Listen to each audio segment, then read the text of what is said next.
November 1944. A silver P-38 lightning tears through a gray Balkan sky with two engines howling at full power. The twin-boom fighter is alone. Below, the plains of Yugoslavia stretch out beneath broken cloud.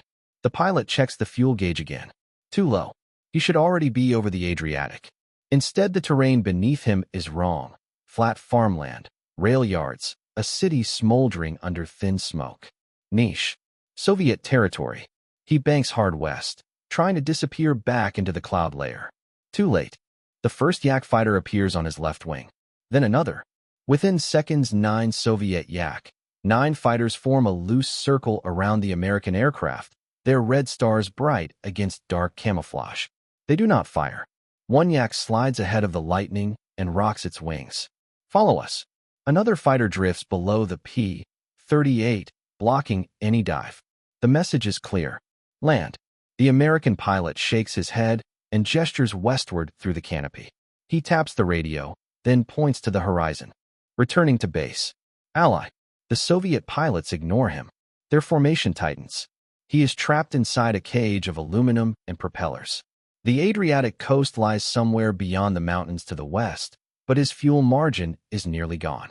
At best, he has 15 minutes left. Maybe less. The Yak fighters begin nudging him east.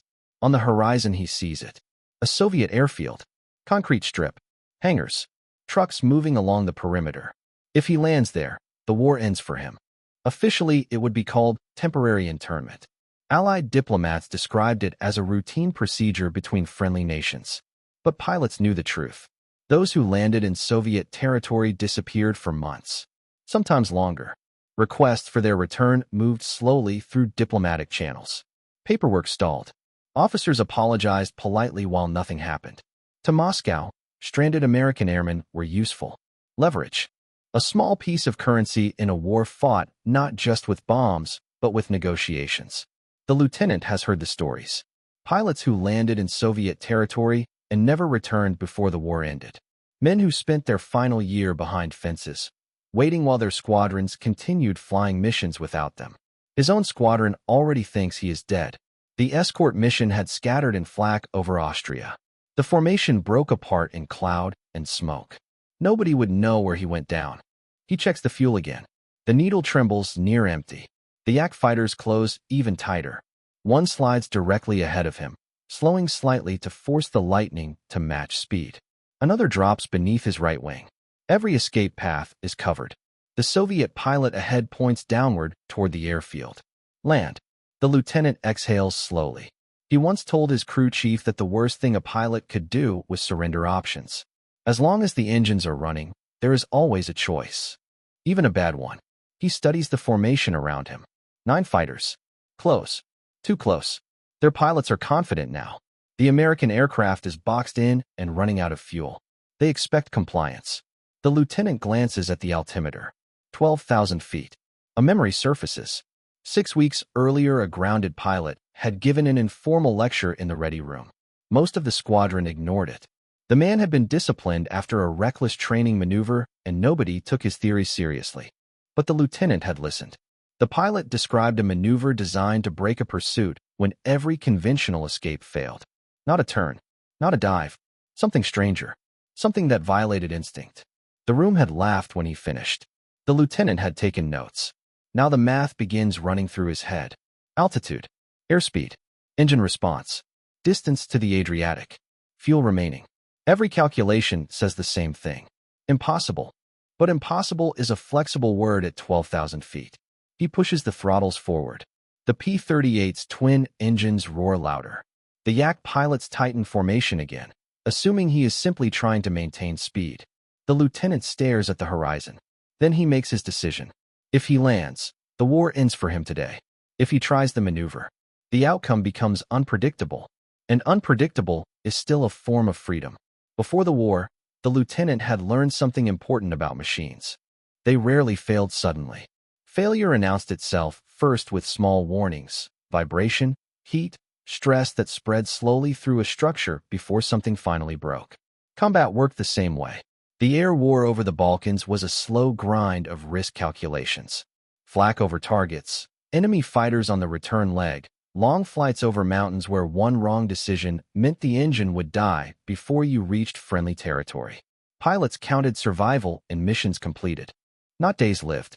The lieutenant had flown 43 missions without serious incident. His squadron sometimes called him cautious. They were wrong. He simply understood margins.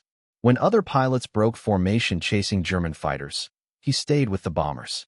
When the sky turned chaotic with smoke and contrails, he trusted instruments instead of instinct. It meant he brought his aircraft home. And in a theater where operational losses sometimes matched combat losses, that mattered. His fellow pilots respected him. They didn't particularly like him. He didn't drink much in the evenings. Didn't trade exaggerated combat stories in the mess tent. After debriefings, he often returned to his quarters and sketched mechanical diagrams in a notebook. Ideas for improving turbocharger efficiency, adjustments to control cable routing. Ideas nobody asked for. But they noticed something else. His airplane always came back intact. One mission in October proved that reputation. Over Hungary, his wingman took heavy flak damage and lost the right engine. Standard procedure required escorting a crippled aircraft only until fuel margins became unsafe. Then you turned for home. The lieutenant ignored the margin. He stayed with the damaged P-38 for 90 miles, guiding the pilot down through broken cloud, calculating glide ratios, and scanning farmland for emergency landing sites. Both aircraft reached Italy. His wingman later recommended him for a commendation. The lieutenant never mentioned it again. 3 weeks later, a new pilot arrived at the base. He had been grounded after a training accident, clipping another aircraft during a formation drill. The review board called it reckless maneuvering. They removed him from combat duty. The man was furious. He spent most evenings complaining about bureaucracy and how cautious pilots were rewarded while aggressive ones were punished. Most of the squadron ignored him. But one afternoon, he gathered a few curious pilots in the ready room and offered to explain something he called unconventional evasion tactics. The room filled halfway, mostly bored pilots waiting for the weather to clear. The grounded pilot began drawing diagrams on a chalkboard. His theory was simple. When multiple fighters pursued a target, they naturally increased speed and closed distance aggressively. Every pursuit instinct pushed them to maintain forward momentum. So instead of trying to outrun them, you did the opposite. You slowed down violently, cut throttle, dropped flaps, forced the aircraft into a near stall. The pursuing fighters, traveling much faster, overshoot the target. Their formation breaks apart for a moment, just long enough. Then the trapped aircraft dives. Full throttle. Gravity builds speed faster than the pursuers can recover. By the time they turn, the target is already gone. Low, fast, using terrain to disappear. One pilot in the room asked the obvious question. What happens if you stall completely? The grounded pilot shrugged. Then you die. The room laughed. Most dismissed the maneuver immediately. Too risky. Too dependent on perfect timing. The lieutenant did not laugh. He sat in the back row calculating airspeed and energy transfer in his head. The physics made sense. But the margin for error was microscopic. Too early and the pursuers would adjust. Too late and the aircraft would spin uncontrollably. After the briefing ended, he approached the grounded pilot with questions. Airspeed thresholds, flap angles, engine recovery time. They spoke for nearly an hour. When the lieutenant finally left, he had no intention of ever using the maneuver. It was the kind of knowledge you hoped to never need. 3 weeks later, surrounded by 9 Soviet Yak fighters over Niche, fuel gauge nearly empty. That knowledge returned. The Yak pilots held perfect intercept formation. 3 ahead, 2 on each side, 2 behind. No escape vector. The airfield beneath them was growing larger. And the lieutenant knew that if he followed them down to the runway, his war would end there. But the maneuver in his memory offered a different possibility. A dangerous one. And dangerous options were still options. He eased his grip on the throttles. Then he began setting the trap. The fuel gauge trembles just above empty. 8 minutes, maybe 10 if he leans the mixture, but leaning the mixture risks rough engines. And right now he needs every ounce of power available. 10 minutes isn't enough. Not even close. The Adriatic lies somewhere 40 miles west. The math is brutal and exact. The lead Yak slows slightly. The lieutenant matches the speed automatically. His airspeed drops below efficient cruise, and the engines burn precious fuel just to stay in formation. Every second drains his options. He considers landing. Runs the calculation again. Internment versus chance. Months behind barbed wire versus minutes of uncertainty. His hands remain steady on the controls. Years ago, he learned that panic begins in the body. If your muscles stay calm, the mind can still think clearly. The memory returns again. The grounded pilot's lecture. Decelerate violently. Let them overshoot. Dive. Run. It sounded ridiculous in a ready room. It sounds worse now. But the physics are undeniable. The Yak fighters are faster in level flight and more maneuverable in a turning battle. Yet they are lighter aircraft with less inertia. If he changes speed suddenly, their momentum works against them. The risks are obvious. A stall at this altitude means death. The P-38's twin engines can create asymmetric thrust during a stall, flipping the aircraft inverted before recovery. And 9 aircraft flying tight formation introduces another variable. Chaos. He glances at the altimeter. 4,200 feet. Barely enough. The airfield grows larger ahead. 2 minutes away. The Yak pilots relax slightly. They've performed this escort dozens of times. Allied pilots always comply eventually. He decides to help them believe that. The lieutenant adjusts his heading toward the runway and holds position. 30 seconds pass. Then 40. The formation stabilizes. Perfect. Now, he chops both throttles. Full flaps. The P-38 shudders violently as the airspeed collapses. The nose rises sharply, and the aircraft begins to mush forward at the edge of stall. The Yak pilots overshoot instantly.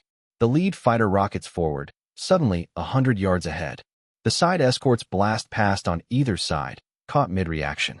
Behind him, 2 fighters brake violently left and right to avoid collision. For 3 seconds, the formation disintegrates. The lightning hangs in the air like a wounded bird. Airspeed drops through 90 knots. 80. The stall warning rattles the control stick. Then he slams the nose down. Flaps up. Throttles forward. For 1 terrible heartbeat, nothing happens. The turbochargers lag. Then both engines roar back to life. The P-38 dives. Gravity drags the fighter downward as airspeed explodes past 200 knots. Above him, the Yak pilots scramble to recover formation, but he is already gone, 30 feet above the ground, flying west. The Adriatic lies ahead somewhere beyond the horizon. Behind him, the Soviet fighters dive after him. They are disciplined pilots. They do not panic. They regroup quickly and begin pursuit. But he has a 6-second advantage. In gravity, the lightning accelerates. 260. 280. The ground blurs beneath him as farmland streaks past in gray and brown lines. The fuel gauge sinks lower. 3 minutes. The Adriatic still lies 30 miles away. The lieutenant presses the throttles forward until both engines scream at war emergency power. Temperature needles climb into the red. He ignores them. 30 feet above the ground, the aircraft rides a cushion of compressed air, ground effect, gaining a few precious knots of speed. Behind him, the Yak fighters close slowly. They know the equation. He cannot outrun them forever. Sooner or later, the fuel will run out. Then the game ends. The lieutenant checks the gauge again. 2 minutes. Maybe less. The plan forms quickly. If he cannot outrun them with fuel, he will stop using fuel. He pulls back hard on the control yoke.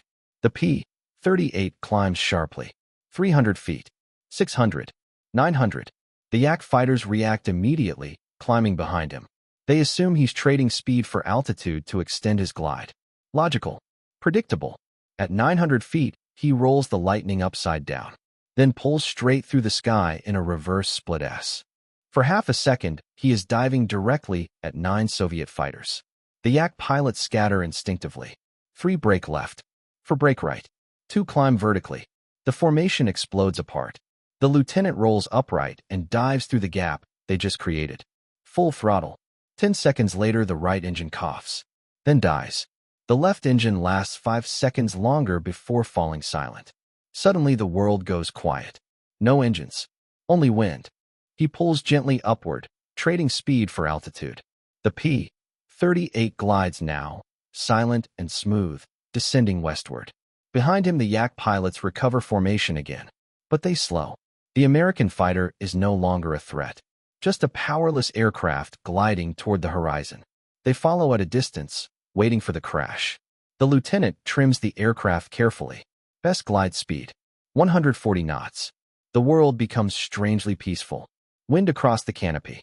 Controls surfaces humming softly. Below him the land slides slowly west. And somewhere ahead, the Adriatic waits. The ground slides slowly beneath him now. Without engines, the lightning moves only on gravity and aerodynamics. The lieutenant calculates automatically. Descent rate, roughly 800 feet per minute. Altitude, just under 900 feet. 2 minutes of glide, maybe less. Ahead, the horizon brightens.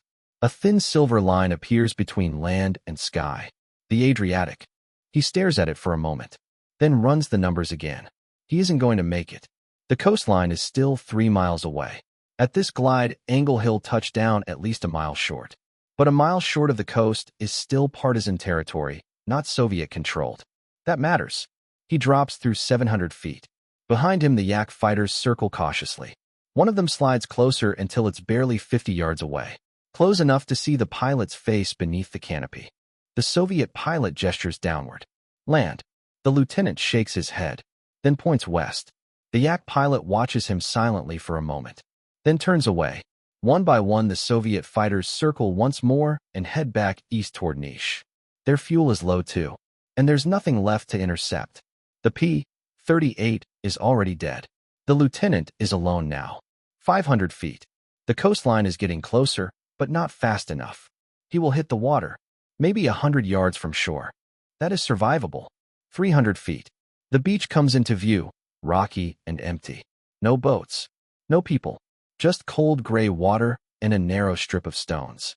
He unlocks the canopy and tightens the harness. 200 feet. 100. The surface of the sea rises toward him. At 50 feet, he pulls back gently on the controls, bleeding off the last of the speed. The lightning touches tail first. Then the fuselage slams into the water. The aircraft skips once across the surface. Then again. Metal screams as the plane slews sideways and stops abruptly. For a moment, everything goes silent.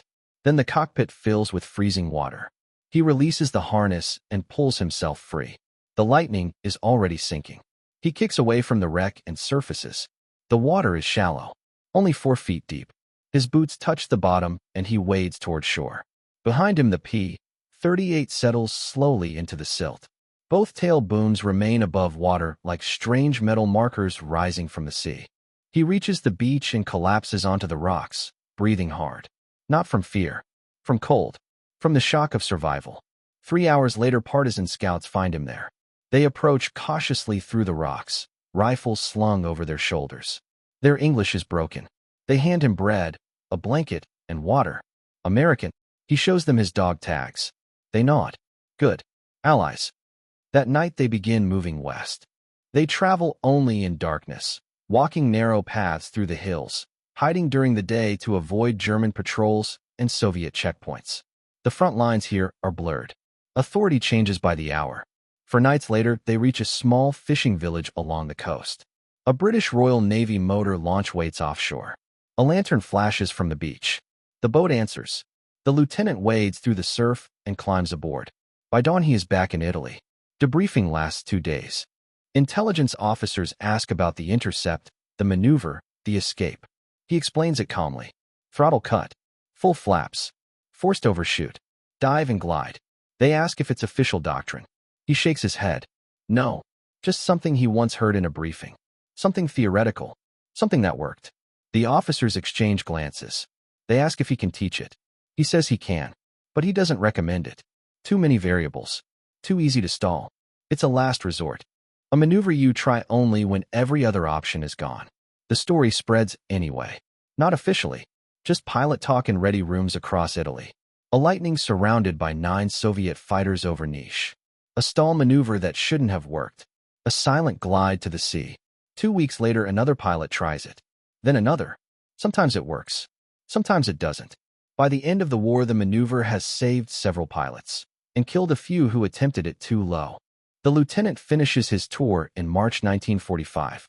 19 more missions. He never has to try the maneuver again. After the war, he returns home to Indiana. Back to his father's airfield. Back to engines and tools and quiet work. Decades later, a historian finds the report buried deep in the archives. 15 pages. Typed on thin onion paper. The historian tracks the pilot down in a retirement home. 91 years old. Sharp memory. Still fascinated by the physics. The historian asks if he was afraid that day. The old pilot pauses. Fear isn't the right word, he says. Concern, maybe. Concern that the math might be wrong. Concern that the engines wouldn't respond. Concern that he misjudged the glide. Fear implies uncertainty. He knew exactly what could happen. That wasn't fear. That was information. 9 Soviet pilots once watched a P-38 stall in midair, fall through the sky, recover, and disappear toward the horizon. They returned to base and filed their reports. And somewhere across Italy, other pilots heard the story and quietly stored it away. Just in case the fuel ran dry. Just in case the sky closed in. Just in case the only choice left was between surrender and physics.